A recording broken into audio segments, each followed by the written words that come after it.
Hi, Beth. How are you?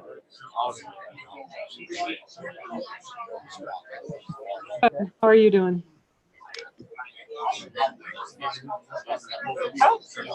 I look like a ghost. Hi, Beth. How are you?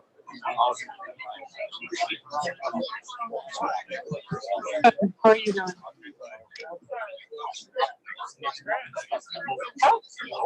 I look like a ghost. Hi, Beth. How are you? How are you doing?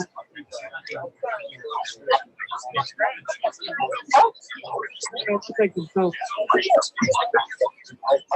Beth. How are you?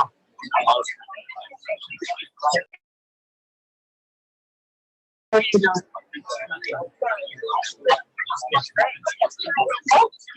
I look like a ghost. Hi, Beth. How are you?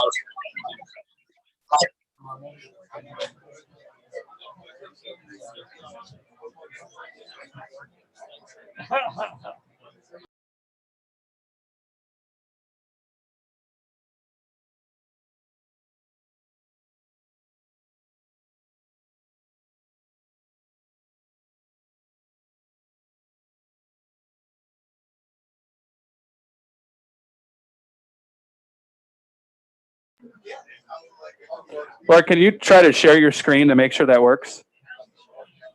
Absolutely.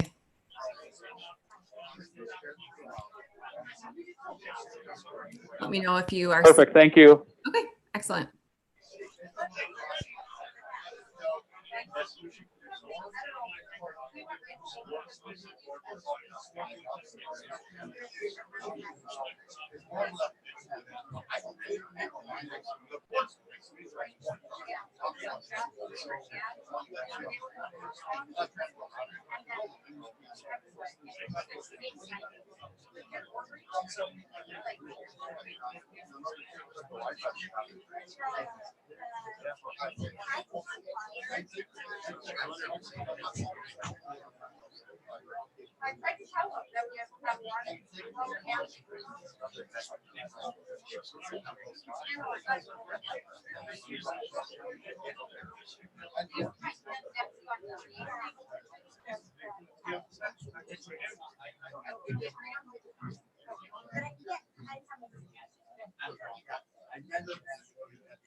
The United States of America and to the republic for which it stands, one nation under God, indivisible, with liberty and justice for all.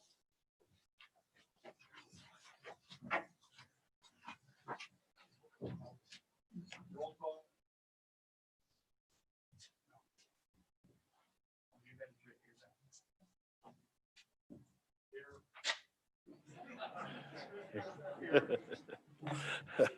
Roll call, everyone is here. Supervisor Gonring is excused. This is a meeting of the Washington County Board of Supervisors. Prior to this meeting, public notice was given by posting a copy of the agenda in the office of the county clerk and emailing the agenda to West Bend Daily News, which is the official newspaper. In addition, the agenda was emailed to CNI newspapers, Express News, Kewaskum Statesman, the Milwaukee Journal Sentinel, WIBD, WMBZ Radio, and WTKM Radio. The above action is in conformity with the state of Wisconsin's open meeting law. The first order of business is consent agenda. I'll entertain a motion. Supervisor Mahalik, Supervisor Schleif. Any changes or you're seeing none? I'll vote on that. Voice vote. All in favor, signify by saying aye. Aye. Any opposed? Okay. Personal appearances, letters, and other communications. Five Corner, we're gonna do the Five Corners Dodge Chrysler Jeep Law Enforcement Scholarships presentations for Alexis Jasek, Daniel Croft, and excuse me if I don't do this right, Imogen Miller, and Jack Hansen. Sheriff Schulteis.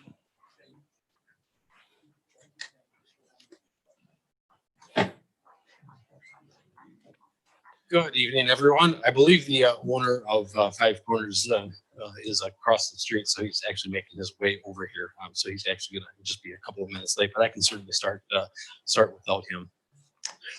Early this past summer, Mr. Roman Weininger, he is the CEO and one of the co-owners of Five Corners Dodge Chrysler Jeep in thanks to the town of Cedarburg and Ozaukee County. He approached me and wanted to do something for law enforcement, both within Ozaukee County and within Washington County. So his background is over here. Yeah, we'll bring you right up. I'm just introducing you.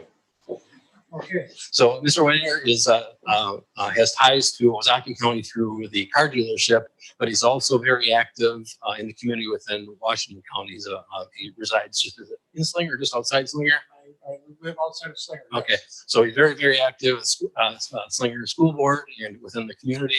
And what he did is he approached both the sheriff in Ozaukee County and myself. And what he wanted to do was to do 4 $1,000 scholarships both in Ozaukee County and Washington County for young men and women that want to get into law enforcement. So we did that in Ozaukee County. It was done already.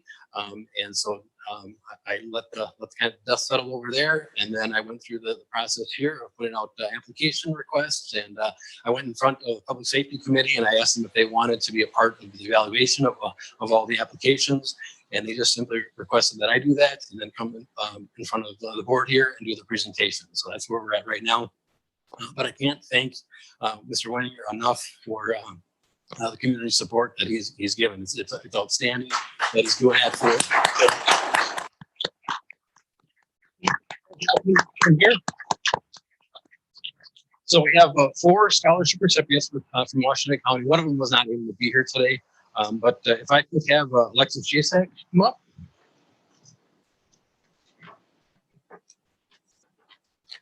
So Alexis is a resident of the town of Barton, I believe, right? Does that sound about right? And what I wanted to do is just very quickly read, I had a very short essay that each one of the applicants wrote. I just want to read it to you. I've always been wanted to be a police officer. To me, being an officer means being there to protect and serve your community, no matter what the circumstances. More often than not, people are not going to be in good situations when a cop approaches them. But nonetheless, it's important that you are there. Being there for your community shows that you care about their safety and overall well-being. No matter the circumstances, I want my communities to know that I care. I care about individuals that are struggling. I even care about the individuals who think police officers are a joke. There's a couple of those out there, aren't there? I care about all individuals because they are part of my community. When I become an officer, despite my title, I want people to feel comfortable coming to me and talking about their problems, asking me for help, even telling me how the day is going. Most importantly, I want to be a person that speaks up for those who can't speak for themselves. Everyone needs to be heard no matter what the situation or circumstance, and I'm going to be the one that makes that possible. So thank you very much, Alexis, right? Yes, so we appreciate that. Alexis, congratulations. And Lions Club means liberty and our nation's safety. I don't know if you know that. And you are a Leo, a law enforcement officer candidate. Thank you. Get a scholarship. Congratulations.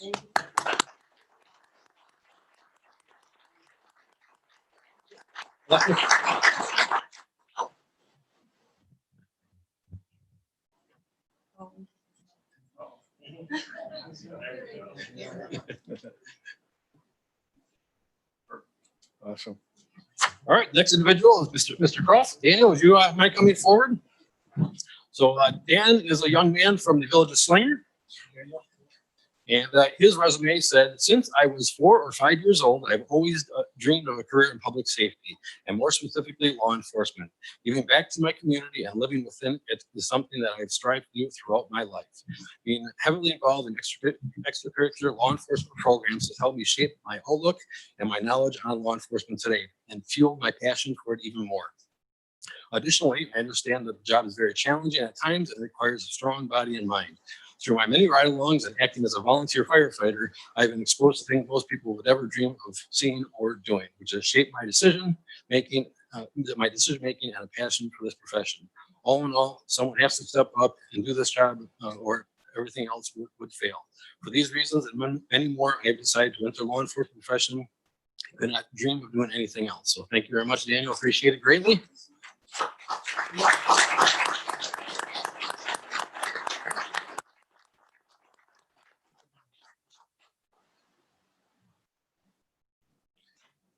All right, and last but not least is Imogen. Thank you very much.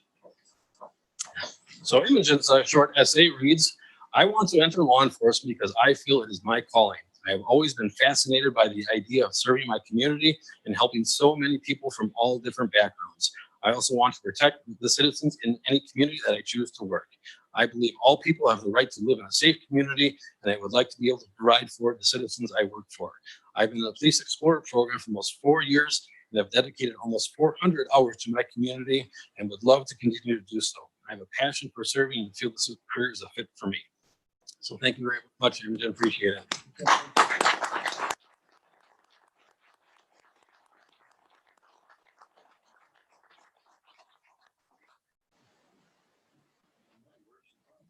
Oh, Imogen, you're from the city of West Bend? Yeah. Yes. Yep. Thank you. Awesome. So I don't know, did you want to say a I couple have words? to say a few things. Name is Roman Winninger, residing Slinger. Work at Five Corners Dodge Chrysler Jeep and Ram truck, Five Corners Isuzu truck and auto. Been a business partner there for many years. My business partner is Mark Demler. And we were watching things take place and we didn't like what we saw, television or what we heard, radio. And I says, Mark, I think we should come up with some scholarships for law enforcement officers. And he looked at me, that's a good idea. Why did he say that's a good idea? Because 4 or 5 years ago, we had a real crisis at Five Corners where our place was really destroyed. And the bill on that, the damage was $100,000. And I got a call at like 5 o'clock in the morning and I rushed down there. The doors were glass doors where cars were driven through. Blocks were thrown through windows. Cars were stolen. And when I got there, I was so impressed on how the law enforcement officers treated us, how nice they were, and how diligently they worked to help us and get our vehicles back. It didn't take long. We had our vehicles back in a few hours, which was really impressive. We have had help from Illinois law enforcement officers in situations.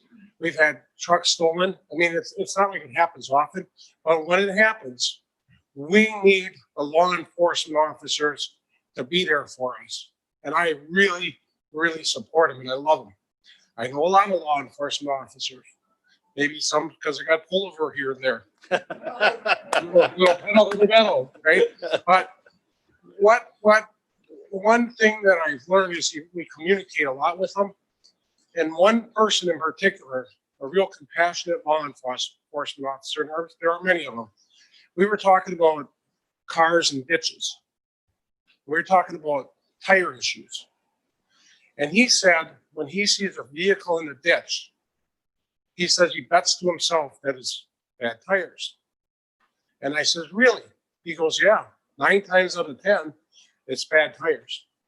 And he says, it's hard for me to give him a ticket for bad tires, which he can, but he knows if they got bad tires, they might not have enough to put tires on their car. And I just think, that's real people, real time, beautiful story.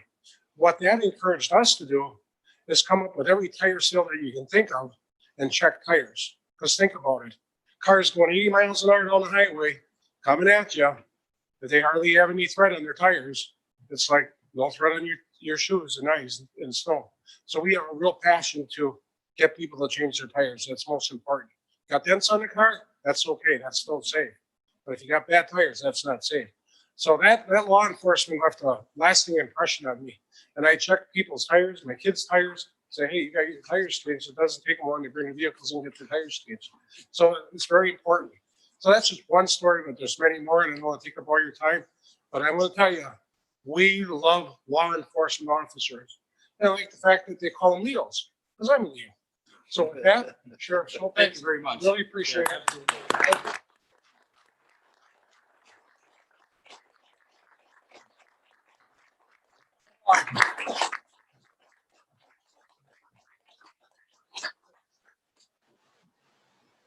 Thank you. Thank you. Next is commendation Washington County Shared Ride Taxi Driver Doug Sewell. Are you doing that, Scott?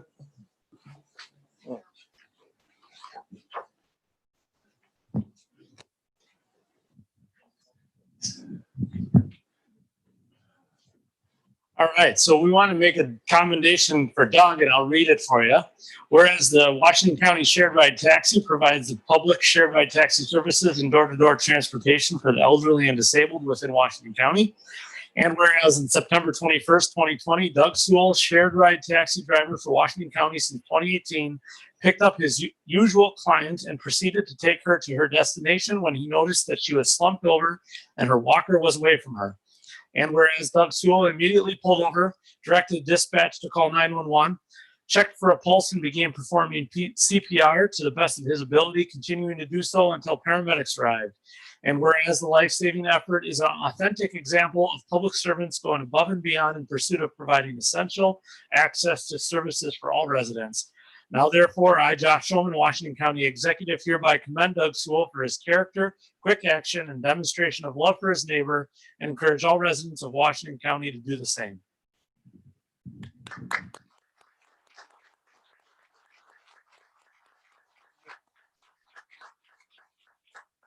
This is another fine example when I talk about the Washington County has the best employees ever, anywhere. You're a fine example of that. Thank you so much for your service. Thank you. Thank you. Sure.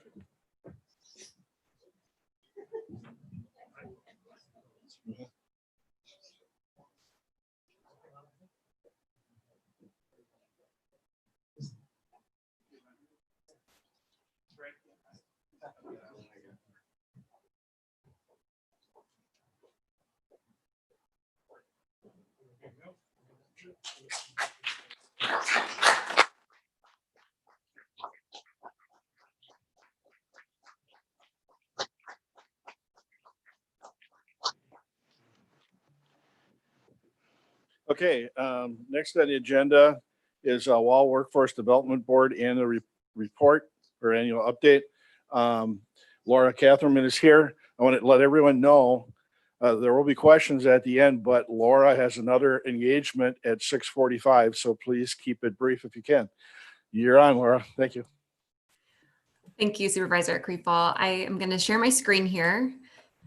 I am joined by my colleague, Beth Norris. She will be speaking towards the end of the presentation, but as Chairman Creepall said, my name is Laura Catherman. I'm the Director of the Workforce Development Board for Waukesha, Ozaukee, and Washington counties. And Beth Norris, who will be joining us shortly, is the Operations Coordinator and Regional One-Stop Operator for Waukesha, Ozaukee, and Washington counties. So we're here today to provide our annual update. We're going to talk about the Workforce Development Board, some of the outcomes that we've had in the last year, some labor market information, and also some of the things that we've done to pivot our service delivery during this really unprecedented year. So I'll go ahead and get started. For many of you in the room, this is probably a refresher, but I do like to just review this for anybody who may be new. The WOW Workforce Development Board is one of 11 in the state of Wisconsin that was created through federal legislation. So we work collaboratively with our local elected officials, specifically at the county level. And in Washington County, we work most closely with Chairman Creepall and Supervisor Diaz. So we also work with elected officials in Ozaukee and Waukesha counties as well.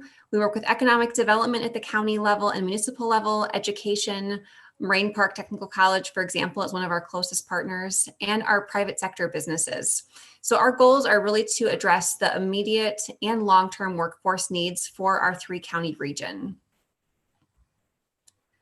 The Workforce Development Board itself is a 24-member volunteer board that's made up of private sector members, but also some public sector members as well.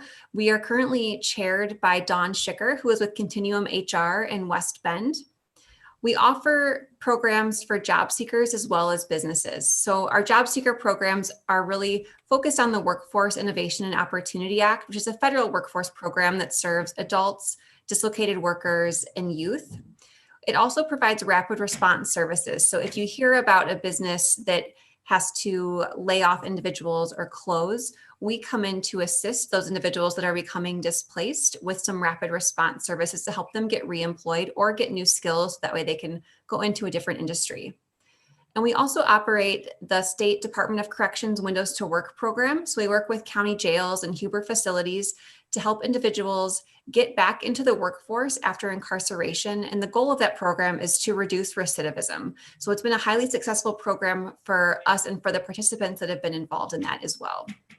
On the business side of things, We offer an array of services through our service provider that range from hiring assistance. So sometimes businesses are reaching out because they need help crafting a job description or they need help spreading the word about the job openings that they have. We also offer some work experience and internship programs, mostly geared towards our youth and older out of school youth, and on the job training, which offers a participant the ability to gain a skill set while working full time and earning a family sustaining wage. Relatively new in the last few years is our Incumbent Worker Training Program. This allows us to work with businesses who have a current workforce, but who need to get their workforce upskilled. And that could be because there's a change in technology or a new piece of equipment, but something that the business needs to do to stay competitive in today's marketplace. And then we also offer rapid response services on the business side as well. So if a business is going through the process of laying off workers, we'll work with that business to make sure all of the T's are crossed and I's are dotted. So we are measured frequently. We have oversight by the State of Wisconsin Department of Workforce Development and the Federal Department of Labor. So all of the workforce boards across the country are measured on the same metrics. So we look at things like if somebody is leaving our program as an adult or dislocated worker, we look at if they're employed 6 months after they leave. And also, again, we measure it 1 year after they leave. We want to make sure they're successful in the long run, not just the day they leave, but we want to make sure that that's a job that they can sustain long term. For youth, we measure their education as well as employment. So in the case of youth, oftentimes they are seeking out post-secondary education through a technical college or another type of training provider. We measure median earnings. So as a workforce board, we're really focused on making sure that our participants are entering into positions that are family sustaining.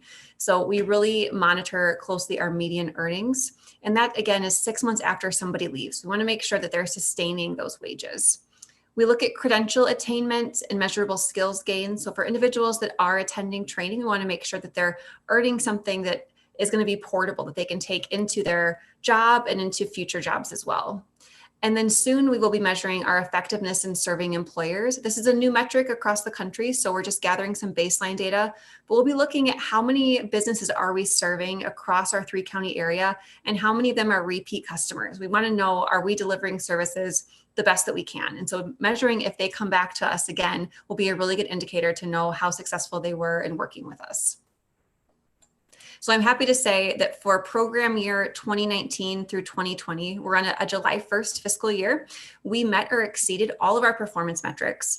The WOW area has a long history of exceeding our performance measures, and that speaks really highly to our local service providers and workforce partners in the system. We have a really strong, close-knit workforce programs and systems, and that really helps contribute to the success of the region.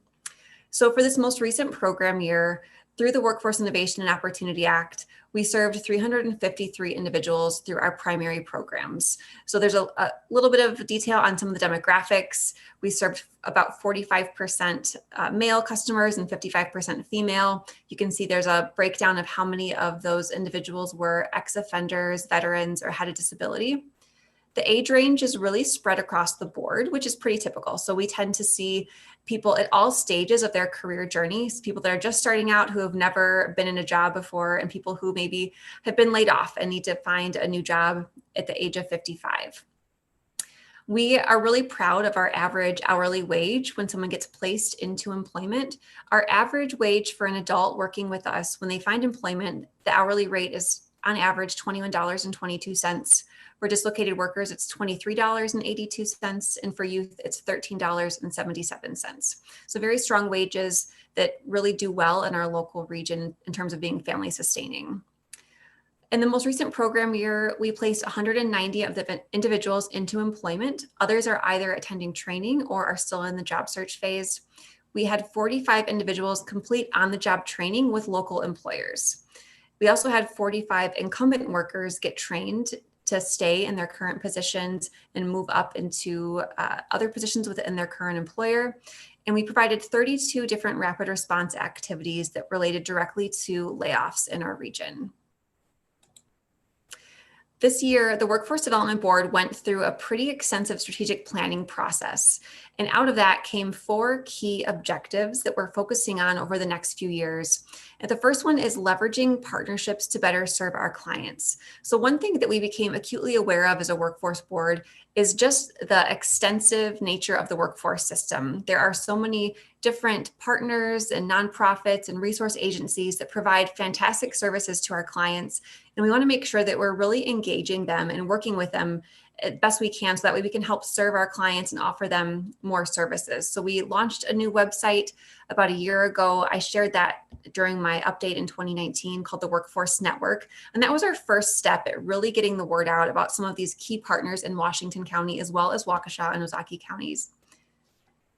We also want to expand our organizational capacity to increase impact. So federal workforce funding has been declining over the last 5 years, but we've really made an effort as a board to expand capacity because we really want to serve as many customers as we can. So we're making a lot of strategic efforts to look at other ways we can utilize resources, leverage some other partners so we can really increase our impact and capacity in an era of declining federal funding. We're working on creating a clearer message of who we are. So when you mention the Workforce Development Board, there isn't always a clear connection with who the Workforce Board is and what we do. And it's because we're often behind the scenes. So we're funding some programs and services, we're working with partners, but our brand is not always front and center. And we're happy to be supportive and to work with all of the agencies to do the work, but we also want to be really clear about who we are and what we do. So we're being intentional about trying to tell our story in a meaningful way and working with our board members to do so. And the last one was actually designed pre-pandemic, but our focus at the time was increasing self-service access to our demand-driven services. What we were finding is there's changing consumer preferences, and we were seeing more people wanting to access services on their own time that don't always fit into the 9-to-5 brick and mortar business model. So we were looking at ways of taking things virtual. Beth will talk about an example that we tried earlier this year. But when the pandemic came, we had to pivot, and we really worked on that objective quickly. And I'm proud to say a lot of our services and providers were able to seamlessly transition to being online and self-service in a way that we could still serve customers during these really unique circumstances. So I'm going to provide a little bit of labor market information tonight. And at that point, I will pause and turn it over to Beth. So at the time of the presentation, the most recent data that was available was for July. However, it has been updated for August. Washington County's unemployment rate was 5.5%. I'm going to jump to the next slide so you can see the trend. So the blue line is 2020. So for August, this would come down a little bit more, but you can see where we're at in comparison to the last 2 years. So certainly we're moving in the right direction, but it's taken us a little while to return to those pre-recession levels of unemployment. When we look at our unemployment insurance claims in Washington County, there are 2 measures that we look at. So the blue line is for initial unemployment insurance claims, and that would be for somebody who was just laid off and is filing for unemployment insurance for the very first time. So in Washington County, what we would typically see earlier in the year in January and February was anywhere from about 120 to 170 applications per month. But that really jumped up quite a bit, as you can see, around April. We are leveling off, and now we're getting much closer to where we were earlier in the year, which is a great sign. And that really is an indicator that's showing the number of layoffs that we're seeing in Washington County is slowing down significantly. The green line is the number of continuing claims. So that's for an individual who has already filed and continues to file week after week until they find employment. So that peaked probably late April, early May, and has been steadily declining. We still have a ways to go to get to where we were earlier in the year, but things are trending in the right direction, which is really encouraging to see. And then I've also included Wisconsin. So you can see the trend. Washington County has pretty similar trends to the state of Wisconsin overall.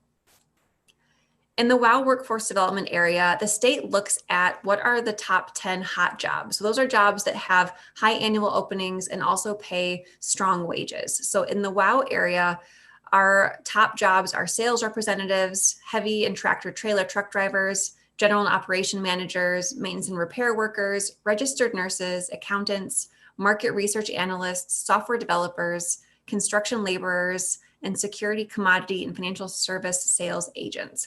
So you can see it's a pretty wide range of job types. The colors that you're seeing on the screen, the red bars show the number of annual openings due to people leaving for other employment opportunities. The orange show people that are exiting due to retirement, and the yellow show new job growth. So one thing I will mention, these projections are all put together by the state of Wisconsin. They were done pre-pandemic, so there may be some shifts in some of this data after we get through 2020, but this is the outlook that was in place before we had any of these economic impacts. The next slide shows education levels. So the thing that I like about this is when you look at the top 10 hot jobs, there really is a mix of highly skilled jobs to entry-level jobs, but all paying very strong wages in Washington County.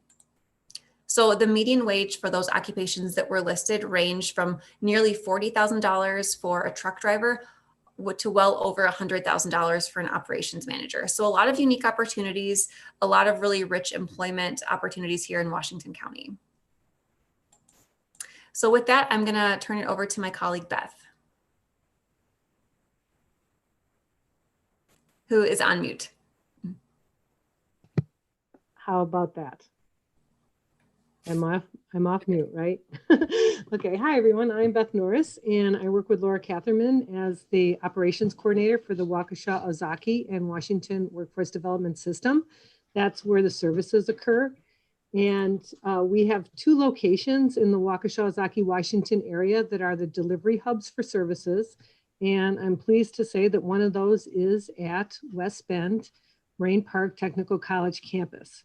So the West Bend American Job Center, and you'll notice it's in quotes, and that's because that's a legislative requirement that we brand ourselves as an American Job Center. So for those of you who have watched this presentation over the last 20 years since we started the center, you didn't always hear American Job Center, but for the last couple of years you have. And that's located on the campus. And I have in gold and a big and, it's also located online at www.wfdc.org. And as Laura mentioned, one thing that occurred in 2020 that we had been planning for, but we hadn't been planning for it happening overnight, was a sudden decrease in physical-based services and increase in virtual services. So just as Laura and I are speaking to you from somewhere else through a computer screen, a lot of the service delivery system is mirroring this approach to activity. When we are open and everybody is on site, I just want to refresh you on who's in the physical one-stop center on the Marine Park Technical College campus, partly because 2 of them have had name changes in the last couple of years. But so the on-site partners, the first one is Equus Workforce Solutions. They're a national for-profit company that's providing services of various sorts throughout the nation. And in Washington County, they deliver the Food Share Employment and Training and Wisconsin Works program. And so they have staff in that building. Forward Careers, Inc., which was previously Workforce Development, Inc., provides most of the services that were referenced by Laura Catherman in the performance slide, the one that referenced the adult, dislocated youth, job training, high placement wage programs. And then finally, the third one, the one that's been getting a lot of attention in the last half a year or so, the State of Wisconsin Department of Workforce Development.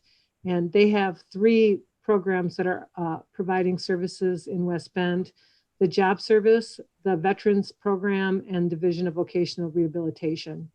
And then just to echo what Laura said, the primary customers for the center are individuals and employers. And on the individual line, individuals are coming to the center to look for jobs, change their career, get training, build their skills, learn about resources, find out where the jobs are, become re-employed if they've been laid off, and in some cases attain support so that they can either train or go to employment.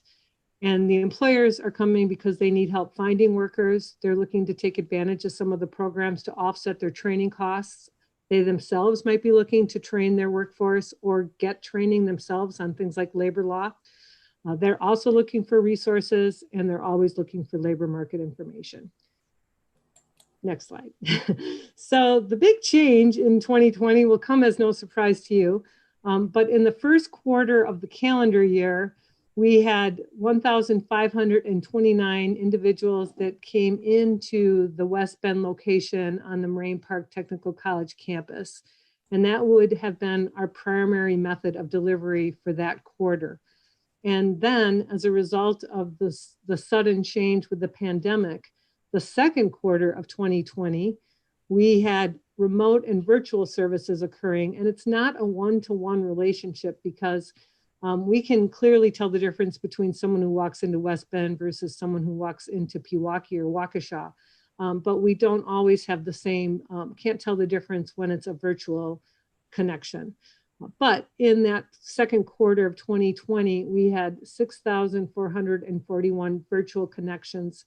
And those occurred through the website that was referenced on the first slide, individuals that were looking for what to do when they became unemployed and how to get on unemployment insurance, that were looking at social media. We held a virtual event, which we'll talk about on the next slide. And then we also implemented a feature on our website called live chat. And you may be familiar if you go to try to look up something you want to buy and suddenly someone pops on the screen to ask you if you have any questions about the features of the product you might be interested in buying. We followed that same model and put a live chat person on our website so that when people would be logging into the website, they could connect to an individual directly. They weren't able to see us directly like you can see Laura and I, but they were able to, through a chat feature like texting, talk to someone and get assistance. So then we'll slip to the third slide. So the thing that we did, which was probably an example of what the future of some of the employment and training system is going to look like, is we held a virtual job and resource fair. And I'm really pleased to report that we had a little command control station for this, where we had, 4 people sitting on computers, handling all the live chat, handling the social media, trying to navigate it. And it was in West Bend at Moraine Park Technical College campus, because although everything was shut down, they let us continue to have staff in that building to deliver services, even though we weren't seeing people directly. So that was our little pod. It was the hub, the last remaining hub of physical activity in the 3 counties for that short window when everything was shut down.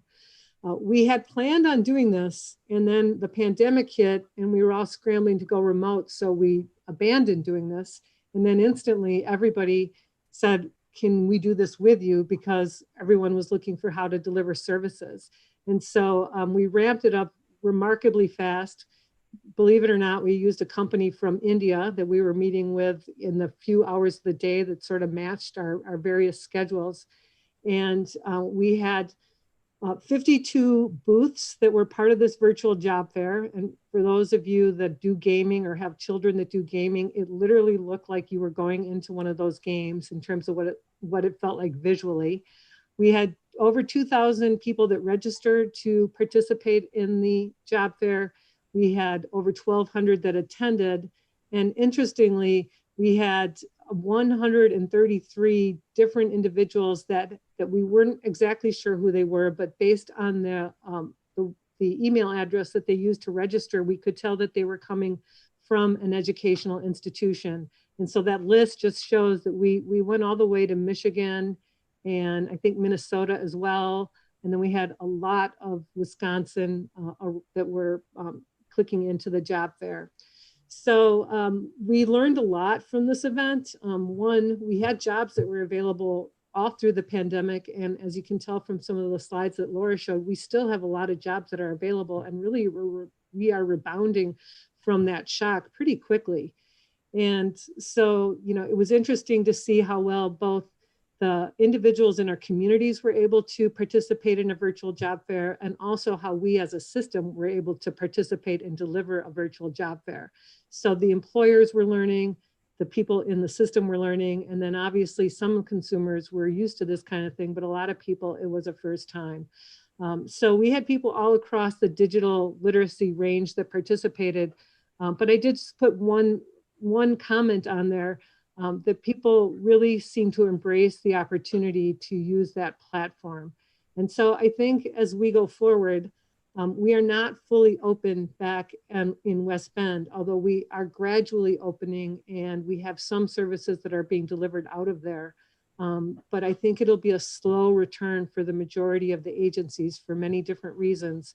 And I think that what we will be talking about when we come back in 2021 is going to be something that is a hybrid between how our system used to look and this virtual world that we had to go all in for overnight. And just to speak lastly, my final point to what Laura said is the opportunity in this is that it really will allow us to leverage our connections and expand our capacity across all the different entities that can serve employers and individuals, not just those that are located in those offices in West Bend. So when we widen our scope, we bring in more resources, and we also expand our ability to outreach. So that's what I have. And then I'll turn it back over to you to ask Laura all the hard questions.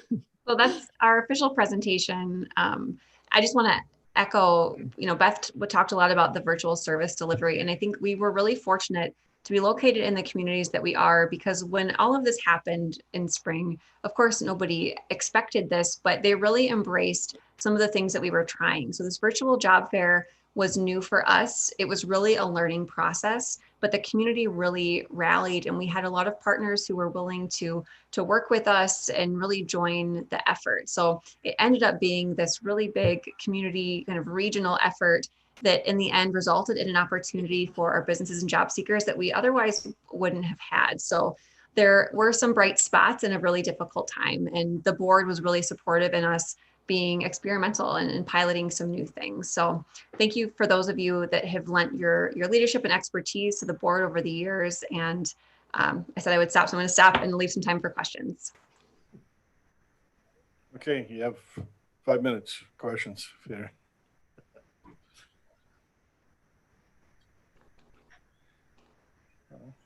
Seeing none. Thanks for all your work that you do, Laura and Beth. It's always nice to see when you have an organization that consistently exceeds standards, and you guys have done that for years. So I'm very appreciative of work that you do and the time you guys spend in making this work. So thank you very much. Thank you, Chairman. Thank you for having us this evening. Thank you so much. Thanks for your leadership. Thanks. Bye-bye. Bye. Okay, consideration upon request reading of resolutions and ordinances. 2020 Resolution 27, approval of the Washington County Land and Water Resource Management Plan 2021 to 2030. It'll be a majority. If there are no objections, we are going to do voice vote only. As you can tell, we do not have our clerks to run the technology. So unless there's a problem with it for anybody, we will do the voice vote. Motion by Supervisor Sarcey, second by Supervisor Gauss. Jamie, are you going to talk to it at all? Paul Sebo is here. Oh, Paul Sebo. If If there's any questions, Supervisor Mary. Yes, sir. Thank you, Mr. Chairman. I encourage all the supervisors to join me in congratulating Paul Sebo for putting together the land and water resource management plan that is before us tonight. This is not a one-shot, short-term program. Paul's work is a plan that provides guidelines for improving and protecting local land and water resources for the next 10 years. And I know if you asked Paul about it, he'd probably tell you it took that long just to pull this together. Through his work and the other members of the county's Planning and Parks Department, this document will be used over and over again during the next 10 years to not only protect our resources and water quality, but as the basis for securing grants and other funding to keep Washington County at the top of the state in terms of conservation, land use, and water purity standards. I realize it may not be the easiest to read if you're not into agriculture, land use, and soil and water resource management. Trust me, it has been vetted and approved by the State Land and Water Conservation Board. I was pleased to be part of his presentation to that group in August. I ask that you give your unanimous support to this program, and particularly congratulate and thank Paul and his staff for bringing this to us today. Thank you, Mr. Chairman.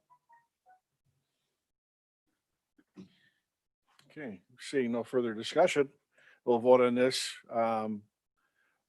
Everyone in favor, signify by saying aye. Aye. If there are any nays, please raise your hand so that we can take that down.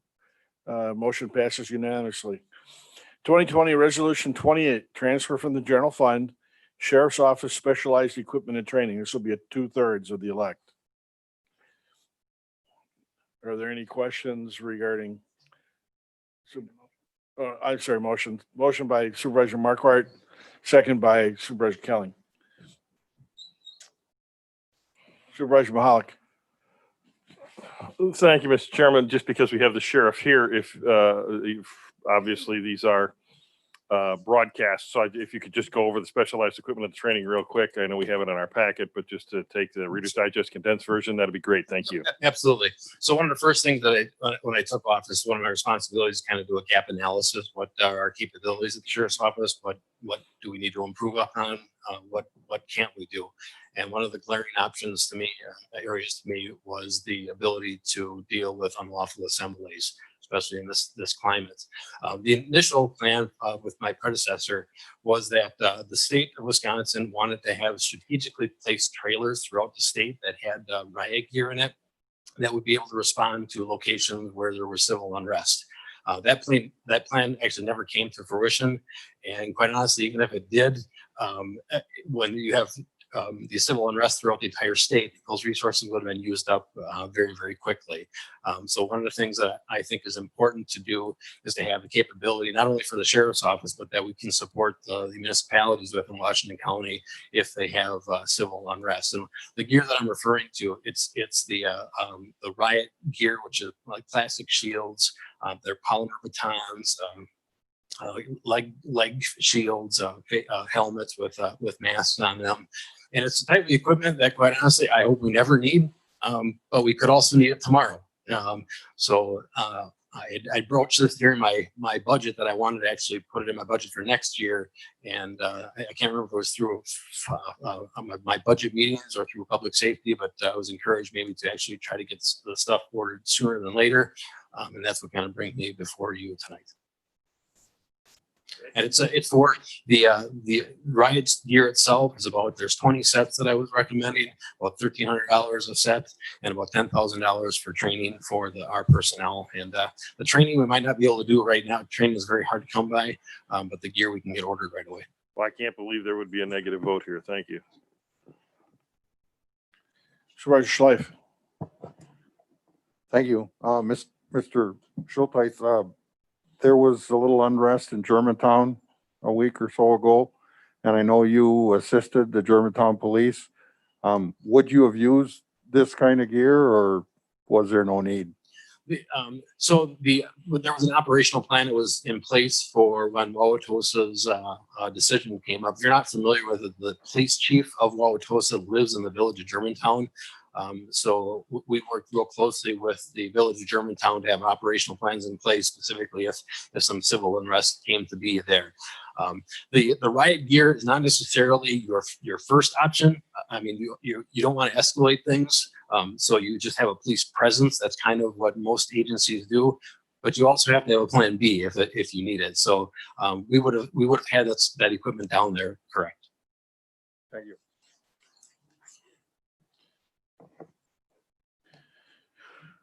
Seeing no further questions, we'll vote on this. All in favor, signify by saying aye. Aye. Any opposed? Passes unanimously. 2020 Resolution 29, resolution authorizing the sale of county-owned property. Take a motion.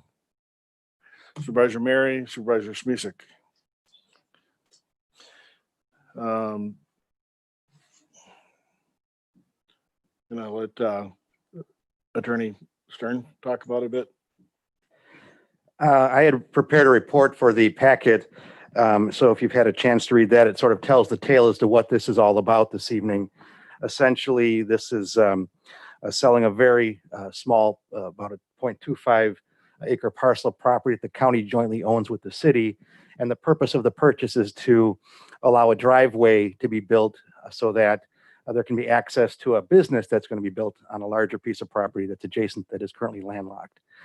This is a deal that was essentially negotiated by the city. They spearheaded it. They contacted us for our sign off on it.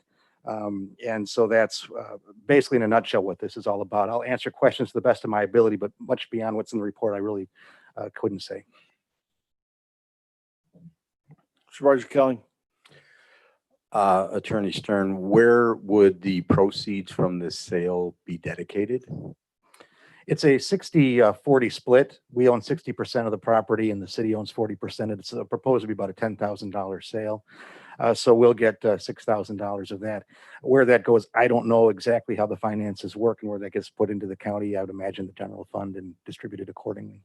I would like to, if possible, have that proceeds from that sale be dedicated to the park fund, being that it is actually park property that we're selling a portion of. And I think it, in keeping with our other sales of park lands and park property, I think that this should be something that should be amended so that the proceeds would be able to go to the park fund. This is not a county park, just so you are aware, but beyond that, I can't speak to who dedicates where those funds go. That might be something more for finance or administration to address, perhaps. Can that be amended to reflect on the resolution? You can amend it. I can't say for sure that it's going to have any legal effect. Again, I'm not certain as to how the money gets distributed throughout the various county funds upon the sale of certain pieces of property that we have. If you add this and now therefore be it resolved, we will make sure it gets put in the park fund. Yes, is the answer to your question. Okay. Yeah. All right, then I will make the motion to amend that the proceeds of the sale be contributed to the park fund. Motion by Supervisor Kelly, Supervisor Schleif seconded. Got your first before you got it. So, okay, we have before us an amendment to dedicate the funds from the sale of that property to the Parks Department. I'm sorry, Supervisor Dice, are you going to be speaking to the amendment? Okay, Supervisor Mahalik to the amendment. I appreciate what Supervisor Kelling is doing, but because it was identified, this is not parkland, correct? Correct. Just as soon as go into the general fund and be used to the best purpose of the county at the time. I'm for obviously putting funds into the park, and anytime parkland is, I would support that. This is not parkland, so I will not support the amendment. Okay. Any other to the amendment? Seeing none, we'll vote on the amendment first. All in favor, signify by saying aye. Aye. Any opposed? All right, please hold your hands up till I get that down. Hollick, Crab, Guzzi, Dyke, Schleich, Sorcy, Newman, Bishop. and Bishop. And, okay. So what is the count? So it's Bishop, Newman, Sorcy, Schleich, Dice, Guzzi, Mahalik, Krebs. Hartwood. 9. Okay, motion or amendment passes, be 17 to 9. 16 to 9. Okay. That's right, Joe. Okay, to the resolution, Supervisor Dice. Thank you, Mr. Chairman. Brad, where is this in relation to UWM? It's a piece of that property. For my mind's sake, is it south of there? Is it? It would be, Can't it tell would by be this east map. of, it would be east of the buildings. It's across the street, actually. Oh, really? Yeah. Oh. School is. Right. It would be just northwest where the, North of the, it's north of that. right. Okay. Right. So All right. not next to the house, not next to the red house, that's on. Not next to the That's on house. the west side. Yeah, that's on the west side. This would be on the east side. Okay. Yep. All right. Thank you. No further questions. Voting on all in favor, signify by saying aye. Aye. Any opposed?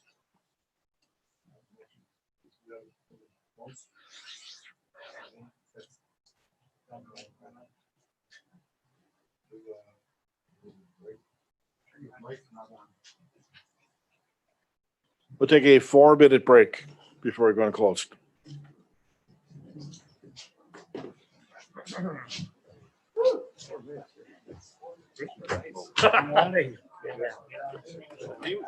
So the amendment is just, you got it, and, okay. So the Park Enterprise Fund. Okay, I'm going. Hey, how are you? Thank you, guys. How much would you like? Yeah. You know, everything falls, Whoa, whoa, whoa, everything falls whoa, apart. whoa, whoa, whoa. I was told there'd be no amendment.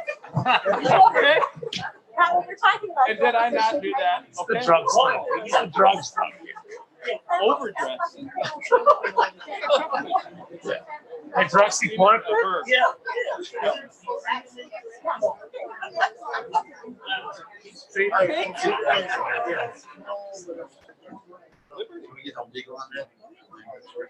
I got my Trump couplings on. What's this one? Oh, this is this. Okay. It'll top perfect. Mr. Spacek, how are you? yeah, maybe.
All done with October?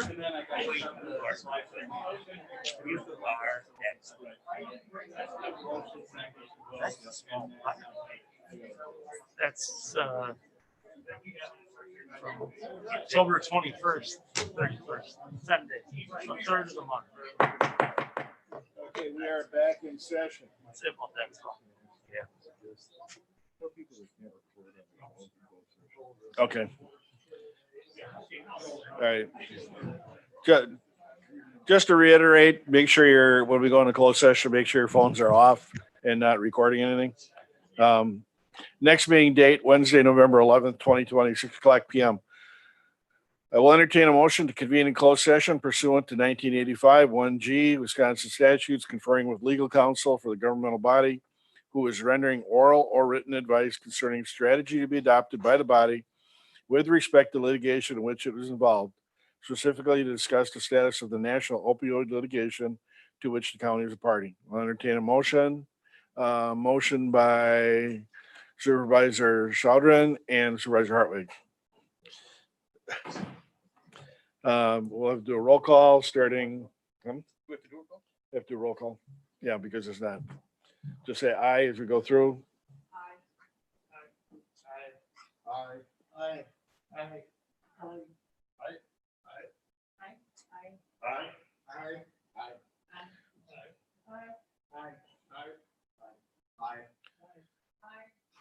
And aye. Okay,